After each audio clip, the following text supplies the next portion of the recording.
என்ன பத்தி உனக்கு தெரியாது. நான் பேசிக்கிட்டு இருக்கும்போது பட்டு நடிச்சிருவேன் தெரியுமா? என்ன பத்தி உனக்கு தெரியாது. எவ்வளவு தைரியம் இருந்தா அடிக்க மாட்டேன். நீ நடிச்சியா மாப்பிள்ள அடிச்சு அந்தாலே நான் தடுக்க வந்தவன். ஒரே அடியில டோட்டலா அவுட் ஆஃப் போக்கஸ் ஆயி போச்சே. என் மாமா புதுசா படத்தை பார்த்த உடனே ஒரு மாப்பிளைய விட்டு இன்னொரு மாப்பிளைய அடிக்கிற நீ.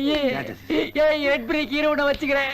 இனி நான் இந்த வீட்டுல இருக்க மாட்டேன். நீ எங்க அவங்க போற பாருங்க. 1000 தான் இருந்தாலும் அவர் இந்த வீட்டுக்கு மூத்த மாப்பிள்ள. அவர் பேரு லாடு லபக்குதாஸ். இது பார், எனக்கு வர ஆத்திரத்துக்கு நான் அடிச்சே கொண்டுருவேன். ஆனா உன் மூத்த பொண்ணு விதவை ஆயிடக்கூடாது என்ற ஒரே காரணத்துக்காக தான் விட்டு வச்சிருக்கேன். போய் வேலையை பார் போ. 1 மினிட். பாக்கெட்ல இருக்கிறத வெளியேடு. இதுவா இது தடுக்கும் போது டிஸ்டர்பன்ஸ் இருக்குமே. சால் ஜாப்லாம் என்கிட்ட வேணாம். ஓகே, இந்த பார், ஒழுங்கா கவுண்டிங்க பாரு. போ மேன், போ.